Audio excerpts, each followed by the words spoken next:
നാളെയാണ് പുതിയ തലമുറയിലെ കുറെ കുട്ടികളെ കൂടി 124 ചുമത്തി അവരുടെ ഭാവി എന്നേക്കുമായി കുളന്തോണ്ടുന്ന കലാപരിപാടി നടക്കുന്നത്. ഗവർണർക്ക് നേരെ സമരം തുടങ്ങിയിട്ട് കുറെ കാലമായി. ഗവർണർക്കെതിരെ എന്നല്ല, ആരോടും ഈ ജനാധിപത്യ രാജ്യത്ത് ജനാധിപത്യ രീതിയിൽ സമരം നടത്തുന്നതിനോ പ്രതികരിക്കുന്നതിനോ യാതൊരു നിയമ തടസ്സവും ഇല്ലാത്ത രാജ്യമാണ് നമ്മുടേത്. പക്ഷേ നമ്മൾ സമരം നടത്തുമ്പോൾ അല്ലെങ്കിൽ നമ്മൾ പ്രതികരിക്കുമ്പോൾ ആളും തരവും കൂടി നോക്കാനുണ്ട്.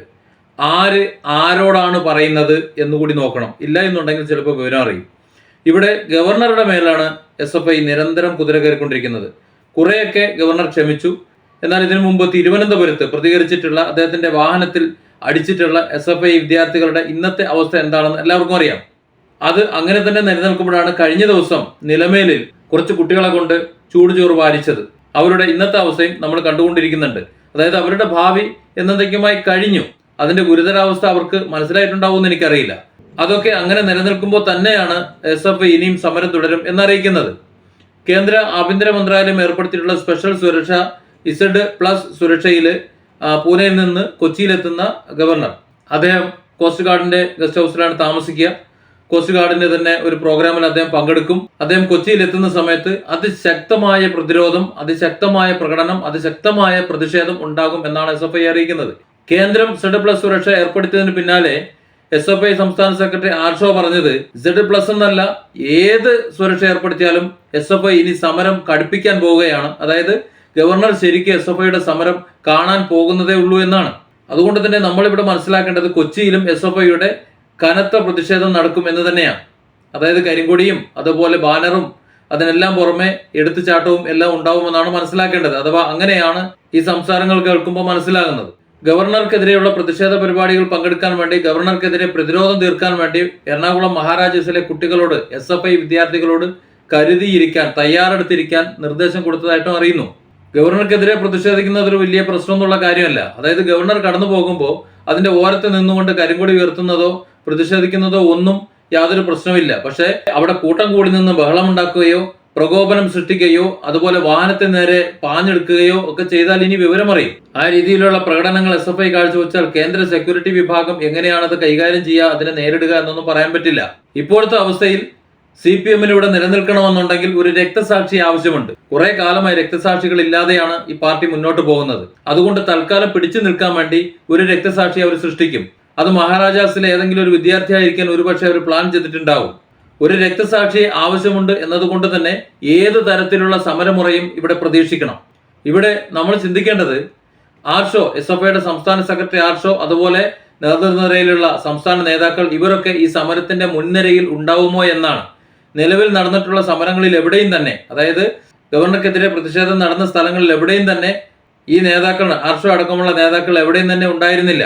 തിരുവനന്തപുരത്ത് SFI പ്രവർത്തകരെതിരെ കേസെടുത്തപ്പോഴും നിലമേലിൽ SFI പ്രവർത്തകരെ അറസ്റ്റ് ചെയ്ത് ജയിലിലാക്കിയപ്പോഴും ഒന്നും ഈ നേതാക്കളെ അതിന്റെ ഏഴയലത്ത് കണ്ടിരുന്നില്ല. അതുകൊണ്ട് തന്നെ ഗവർണർ കൊച്ചിയിലെത്തുമ്പോൾ 124 ഏറ്റുവാങ്ങി ജീവിതം തുലയ്ക്കാൻ ആർഷോ എന്ന SFI നേതാവോ അല്ലെങ്കിൽ മറ്റുള്ളവരോ മുന്നിൽ തന്നെ ഉണ്ടാകുമോ എന്നാണ് നോക്കുന്നത്. നിലവിൽ വിദ്യാർത്ഥികൾ ബലിയാടായ ഒരു സന്ദർഭത്തിലും ആർഷോ അതിന്റെ ഏഴയലത്ത് പോലും ഇല്ലായിരുന്നു. 124 വകുപ്പ് പ്രകാരം അറസ്റ്റിലാവുന്ന വിദ്യാർത്ഥികൾ, അവരുടെ കുടുംബാംഗങ്ങളുടെ അടിയാധാരം വരെ അന്വേഷണ ഏജൻസികൾ പരിശോധിക്കും. കഴിഞ്ഞ ദിവസം പെൺകുട്ടികളടക്കം അറസ്റ്റ് ചെയ്ത് ജയിലിലാക്കിയ മുഴുവൻ വിദ്യാർത്ഥികളുടെയും കുടുംബാംഗങ്ങളുടെയും അടിയാധാരം വരെ കേന്ദ്ര അന്വേഷണ ഏജൻസികൾ ചികഞ്ഞു നോക്കും. അവരുടെ ആരുടെയെങ്കിലും കുടുംബത്തിൽ ഏതെങ്കിലും തരത്തിലുള്ള മറ്റൊരു ക്രിമിനൽ പശ്ചാത്തലങ്ങൾ വന്നു കഴിഞ്ഞാൽ അവരുടെ കാര്യം ഏകദേശം തീരുമാനമാവുകയും ചെയ്യും. അതുകൊണ്ട് അവരുടെ കുടുംബത്തിൽ മറ്റ് കേസുകളൊന്നും ഇതിനു മുമ്പ് ഉണ്ടാകാതിരുന്നാൽ ഭാഗ്യം. ഗവർണർക്കെതിരെ SFI എവിടെയെല്ലാം സമരം നടത്തിയിട്ടുണ്ടോ അവിടെയെല്ലാം പാവപ്പെട്ട കർഷകരുടെ അല്ലെങ്കിൽ സാധാരണക്കാരുടെ കൂലിപ്പണിക്കാരുടെ മക്കളെ അവരെ ഇറക്കി കളിച്ചുകൊണ്ട് നേതൃത്വം ഗാലറിയിൽ ഇരുന്ന് കളി കാണുന്നതാണ് നിലവിൽ കണ്ടുകൊണ്ടിരിക്കുന്നത്. അങ്ങനെ പാവപ്പെട്ടവന്റെ മക്കൾ മാസങ്ങളോളം ജാമ്യം കിട്ടാതെ ജയിലിൽ കിടക്കുന്നതിന്റെ ക്രെഡിറ്റ് എടുത്തുകൊണ്ടാണ് ആർഷോയെ പോലുള്ള നേതാക്കൾ ഇവിടെ നേതാക്കളായി തന്നെ വിലസുന്നത്. നിലവിലെ അവസ്ഥയിൽ ഈ 124 എന്ന വകുപ്പ് അതിട്ടുള്ള കേസുകൾ തീരാൻ വർഷങ്ങളെടുക്കും. അതാണ് നിലവിലുള്ള അവസ്ഥ. അതിന്റെ ഗൗരവം അറിയാതെയാണ് ഇയാം പാറ്റകളെ പോലെ ഈ നേതാക്കളെ വാക്കുകൾ കേട്ട് SFIയുടെ കുട്ടി സഖാക്കൾ ഗവർണർക്ക് മുന്നിൽ ചെന്ന് ചാടുന്നത്. ഭാവിയിൽ ഇവർക്കൊരു സർക്കാർ ജോലിയോ ഇനി അതുമല്ല എന്നുണ്ടെങ്കിൽ വിദേശത്തെ ഏതെങ്കിലും നല്ല ജോലികൾ കിട്ടുന്ന അവസരത്തിൽ പാസ്പോർട്ട്, മറ്റ് പോലീസ് വെരിഫിക്കേഷൻ, ക്ലിയറൻസ് ഇതൊക്കെ ആവശ്യമുള്ള സന്ദർഭത്തിൽ ഈ 124 അവർക്ക് വിലങ്ങുതടിയായി നിൽക്കുകയും അത് പോലീസ് ക്ലിയറൻസ് ലഭിക്കാതെ അവർക്ക് ആ തൊഴിൽ നഷ്ടമാകുകയും ഒക്കെ ചെയ്യും. അത്തരത്തിലുള്ള ഒരു സന്ദർഭത്തിൽ അന്ന് അങ്ങനെയുള്ള സാഹചര്യം വരുമ്പോഴാണ് ഇവർ ഏറ്റവും കൂടുതൽ ദുഃഖിക്കാൻ പോകുന്നത്. ഇപ്പോൾ ആവേശമൊക്കെ ഉണ്ടാവും, പക്ഷെ അന്ന് ഈ ആവേശം ഉണ്ടാവില്ല. ഇന്ന് നിങ്ങളെ കളത്തിലിറക്കുന്ന നേതാക്കന്മാരും അന്ന് നിങ്ങൾക്കുണ്ടാവില്ല. ഇത് മാത്രമല്ല, ഇന്ത്യയിൽ എവിടെയെങ്കിലും പോയി ജീവിക്കാമെന്ന് വെച്ചാൽ, അല്ലെങ്കിൽ ഇന്ത്യയിലെ മറ്റെവിടെയെങ്കിലും ചെന്ന് ഏതെങ്കിലും ഒരു ചെറിയ കേസിൽ പെട്ടുപോയി കഴിഞ്ഞാൽ അതിന് ജാമ്യം കിട്ടില്ല.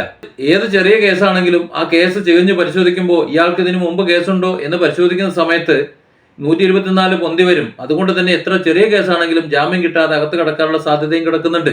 ഈ പറഞ്ഞ കാര്യങ്ങളൊക്കെ, ഇവിടെ ഇപ്പോൾ സംസാരിച്ചിട്ടുള്ള കാര്യങ്ങളൊക്കെ മനസ്സിലാക്കി വേണം നേതാക്കളുടെ വാക്കും കേട്ട് നാളെ കൊച്ചിയിൽ ഗവർണർ വരുമ്പോൾ ഗവർണറുടെ മുന്നിലേക്ക് ഇരച്ച് ചാടാൻ. നേതാക്കൾ ആഹ്വാനത്തിനേ ഉണ്ടാവൂ. 124ന്റെ മഹത്വം അവർക്കറിയാം. അതുകൊണ്ട് അവരാരും തന്നെ ഈ ഗവർണറെ തടയുന്ന, ഗവർണർക്കെതിരെ പ്രതിരോധം തീർക്കുന്ന, ഗവർണറെ കരിങ്കൊടി കാണിക്കുന്ന, അല്ലെങ്കിൽ ഗവർണറുടെ യാത്രാമാർഗം തടസ്സപ്പെടുത്തുന്ന ഈ സമര പരിപാടിയിൽ എവിടെയും തന്നെ അവർ മുൻനിരയിലുണ്ടാവില്ല. ഇപ്പോഴത്തെ സാഹചര്യത്തിൽ അവർക്ക് വേണ്ടത് ഒരു രക്തസാക്ഷിയാണ്.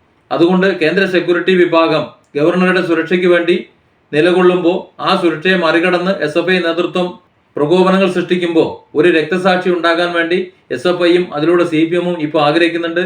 അതും കൂടി കണക്കിലെടുത്ത് വേണം ഈ നേതാക്കന്മാരുടെ ആഹ്വാനം അനുസരിച്ച് നാളെ ഇറങ്ങാൻ. നിങ്ങൾ ഏതൊക്കെയോ രക്ഷിതാക്കളുടെ എന്തൊക്കെയോ പ്രതീക്ഷകളാണ്, അവരോടുകൂടി ചോദിക്കണം. ഞാൻ രക്തസാക്ഷിയാകണോ? പാർട്ടിക്ക് വേണ്ടി രക്തസാക്ഷിയാകണോ? എൻ്റെ പേര് എന്നതുമായി നിലനിൽക്കണോ? അതോ ഞാൻ നിങ്ങൾക്ക് അത്താണിയാകണോ എന്ന്.